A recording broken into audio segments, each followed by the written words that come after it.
जैसा कि आपको पता है 2 मई इस साल 2 मई को पटना में प्रेस वार्ता के जरिए मैंने ये बताया था जन सुराग अभियान की बिहार में शुरुआत। उसी सिलसिले में मैं आज पिछले 2 दिन से मधुबनी आपके ज़िले में हूँ। जैसा कि आपको पता है कि ये पूरा जो अभियान है ये कोई राजनीतिक दल बनाकर चुनाव लड़ने का अभियान नहीं है। ये एक नई राजनीतिक व्यवस्था बनाने को लेकर जो हम लोगों की सोच है उसके तहत की जा रही है। इसमें बेसिक जो 3 बातें बताई गई हैं कि राजनीतिक दल बनाने से बिहार की स्थिति सुधर नहीं सकती है। पिछले 50-60 सालों में हम लोगों ने देखा है करीब 25 से ज़्यादा मुख्यमंत्री बने, आए और गए, अलग अलग दलों को मौका मिला, अलग अलग गठबंधनों ने सरकार चलाई। सब ने अब जो काम किया या जो करने का दावा करते हैं, अगर उस सब बात को मान भी लिया जाए, जिन्होंने जो दावा किया अगर उस बात को आप मान भी लें, तो भी आज जो सच्चाई है जो आपके हमारे सामने खड़ी है वो बिल्कुल क्लियर है। बिहार देश का सबसे गरीब और पिछड़ा राज्य है। देश में सबसे ज़्यादा अशिक्षित लोग, देश में गरीबी रेखा से नीचे रहने वाले सबसे ज़्यादा लोग, सबसे ज़्यादा पलायन वाले लोग, सबसे ज़्यादा भुखमरी के शिकार लोग इसी राज्य में रहते हैं। ये बिहार का दुर्भाग्य है क्योंकि 50 के दशक में बिहार देश के अग्रणी राज्यों में बिहार की गिनती होती थी। जो देश के पहले 4, 5, 10 राज्य होते थे उसमें बिहार की गणना होती थी। आज वहां से लुढ़कते लुढ़कते हम लोग 28 ज़्यादातर विकास के मानकों पर हमारी जो रैंकिंग है, हमारी जो स्थिति है वो सब देश में सबसे नीचे 28वें 29वें नंबर पर हम लोग हैं। इसीलिए हम लोग आए और कोई आदमी नया आता है और वो बताता है कि हम आएंगे, हम ठीक कर देंगे।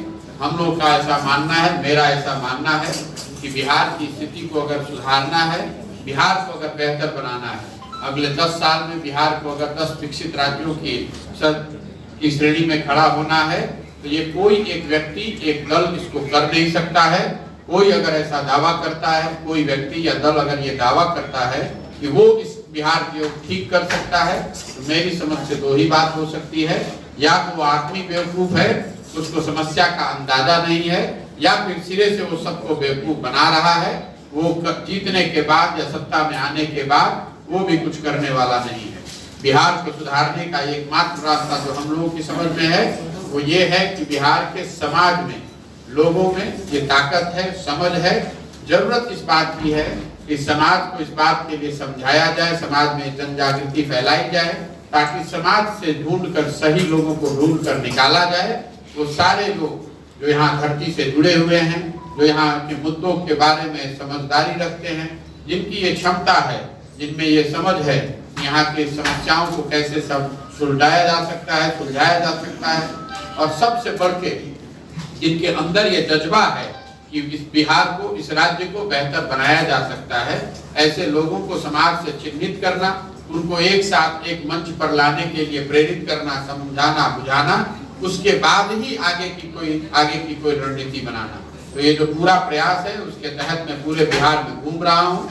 कुल 75,000 से ज़्यादा ऐसे लोग हैं जिन्होंने अपने घर, अपने पंचायत, अपने ब्लॉक, अपने वार्ड में बुलाया है। उनमें से कुछ लोगों के यहाँ को अक्रॉस द स्टेट में जाने का प्रयास कर रहा हूँ। मधुबनी में भी आपने देखा होगा 4-5 जगह जाने का अवसर मिला है। सुबह से शाम तक यही काम करते हैं। 8 से 10 ऐसी बैठकों में जाते हैं, लोगों से मिलते हैं, परिचय करते हैं, संवाद करते हैं, कुछ सुनने और सीखने का प्रयास करते हैं। इसी अभियान के तहत 2 अक्टूबर से पश्चिम चंपारण गांधी आश्रम से हम लोग एक पदयात्रा शुरू कर रहे हैं। पदयात्रा इसलिए नहीं कि हमको बिहार का रोड नापना है, पदयात्रा इसलिए नहीं कि हमें अब ये दिखाना है कि हम कितना पैदल चल सकते हैं। पदयात्रा इसलिए करने वाले हैं ताकि बिहार में हर जगह स्वयं से चलकर उन लोगों के पास जाया जाए। बिहार के गांवों में, पंचायतों में, ब्लॉक में, शहर में, कस्बों में जाया जाए, लोगों से सीधा संवाद स्थापित किया जाए। और पदयात्रा के दौरान 3 उद्देश्य हैं। एक, लोगों से मिलकर ये समझा जाए कि उनकी नज़र में, उनके इलाके में कौन से ऐसे सही व्यक्ति हैं, राजनीतिक या गैर राजनीतिक, जिनका हाथ पकड़ के, जिनको समाज में हाथ पकड़ के राजनीतिक तौर पर आगे बढ़ाया जा सकता है। कल होकर जो चुनाव जीते किसी भी स्तर पे, उससे समाज का फायदा हो सकता है। एक पहला प्रयास उद्देश्य ये है।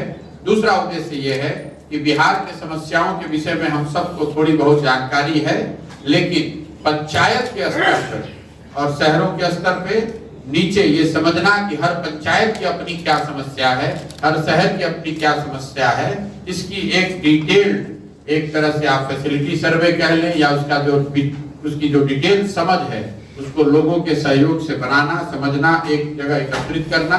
और तीसरा, बिहार के विकास के लिए हर पंचायत, हर प्रखंड, हर शहर में लोगों की समझ से जो भी वो सुझाव देना चाहते हैं कि बिहार के विकास के लिए क्या कुछ किया जा सकता है, चाहे वो शिक्षा का क्षेत्र है, स्वास्थ्य का क्षेत्र है, रोजगार है, आर्थिक विकास है, खेलकूद है, कृषि है, इन सारे विषयों पर लोगों के जो सुझाव हैं, पदयात्रा के दौरान लाखों ऐसे लोग मिलेंगे, उनसे उनके सुझाव को इकट्ठा करेंगे और पदयात्रा खत्म होने के बाद इन बिहार के समग्र विकास के लिए जो 10 महत्वपूर्ण क्षेत्र हैं, शिक्षा, स्वास्थ्य, आर्थिक विकास, सामाजिक न्याय, कृषि, खेलकूद, ऐसे 10 महत्वपूर्ण विषयों पर जो लोगों ने सुझाव दिए होंगे, उसके साथ में करीब 250 से ज्यादा लोग, 250 से ज्यादा विशेषज्ञ, इन क्षेत्रों के विशेषज्ञ जो इस पर मैंने लगाया है, जो काम कर रहे हैं, स्वेच्छा से काम कर रहे हैं, ज्यादातर लोग उसमें बिहार के हैं।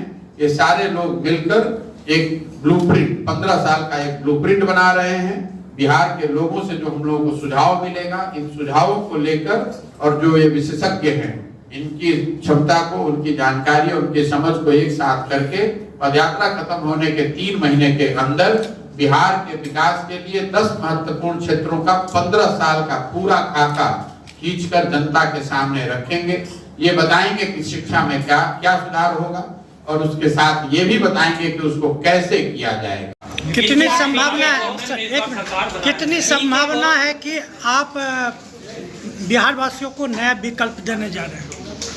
मैं ऐसा दावा नहीं कर सकता हूं। मैं आपको बार बार कह रहा हूं कि मुझे आपको 1 साल समय देना होगा। मैं अभी जो देख पा रहा हूं कि अगले 1-1.5 साल में अगर मैं बिहार में मेहनत करूंगा, पसीना बहाऊंगा, लोगों से मिलूंगा, लोगों से सीखने समझने का प्रयास करूंगा, तो अभी तक का जो 3-4 महीने का अनुभव रहा है, उसमें मैं जितना सोच के आया था उससे बहुत ज्यादा संख्या में लोग ऐसा आकर बता रहे हैं, मिलना चाह रहे हैं, बता रहे हैं कि भैया इसको कीजिए, इसको हम लोग आपके साथ चलेंगे और करना चाहेंगे। लेकिन 10 साल का मेरा चुनाव का अपना खुद का अनुभव भी है। ऐसा नहीं है कि मैं कोई इतना बेवकूफ हूँ कि ये भीड़ जो आती है या आपसे सेल्फी खिंचाती है, ये आपको शुभकामना देती है, वो जरूरी नहीं है कि वोट में कन्वर्ट हो जाए। ये जरूरी नहीं है कि वो वोट मेरे इतना काफी हो कि वो आप जीत पाए। इन बातों की मुझे समझ थोड़ी बहुत तो है, लेकिन मैं अभी इतना ही कह सकता हूँ कि जो मैंने पिछले 3-4 महीनों में अनुभव किया है, जो लोग भी मेरे से मिलते हैं वो यही बताते हैं कि जो आप कर रहे हैं इसी को कीजिए, किसी को साथ जुड़िए नहीं, किसी के साथ जाइए नहीं, नया ही बनाकर कुछ बिहार को बदला जा सकता है। और ऐसे लोगों की जो संख्या है, जो मेरा अपना खुद का अनुमान था, जो मैंने पहले यहाँ सर्वे कराए या जो हमारी टीम के लोगों ने मुझे बताया, उससे कहीं ज्यादा है। मैं मधुबनी में आया हूँ, आप पत्रकार हैं, आज मैं दूसरे दिन यहाँ पर हूँ। मेरी आज मतलब समाज के नजरिए से मैं मधुबनी में जीवन में पहली बार आया हूँ। पहले काम करते हुए कभी आया हूँ, समाज से तो मिला नहीं। आप जो खुद से रिस्पॉन्स देख लीजिए, कोई भी मधुबनी में ऐसा आदमी हो जो इसके खिलाफ में बोल रहा हो कि नहीं भाई ये गलत कर रहे हैं। आप पत्रकार हैं, आप भी फीडबैक ले रहे होंगे, आपको भी पता चल रहा होगा। हमने कोई रैली नहीं निकाली, हमने धरना नहीं दिया, हमने शहर में कोई हुल्लड़बाजी नहीं करी है, हम कोई प्रदर्शन नहीं कर रहे हैं। हम आकर अपनी बात लोगों को बता रहे हैं। और कल से अभी तक जितने लोगों से मैं मिला हूँ, तो मुझे लगता है कि मधुबनी में बहुत बड़े संख्या में लोग आकर मिले हैं और उन्होंने यही कहा है कि प्रशांत जी आप कीजिए, यही अच्छा रास्ता है, यही ठीक रास्ता है, आपके साथ जुड़ना चाहते हैं। लेकिन वो कह रहे हैं, मुझे इस बात का मैं फिर से दोबारा रिपीट कर रहा हूँ, वो कह रहे हैं, इसका मतलब ये नहीं है कि हमको वोट दे रहे हैं। हमने दल बनाया भी नहीं है, तो हम बेकार क्यों बात सोचे कि वोट दे रहे हैं। लेकिन लोग आकर ये जरूर बता रहे हैं कि नहीं, ये प्रयास जो है ये सराहनीय है, इससे बेहतर कुछ किया जा सकता है, प्रयास की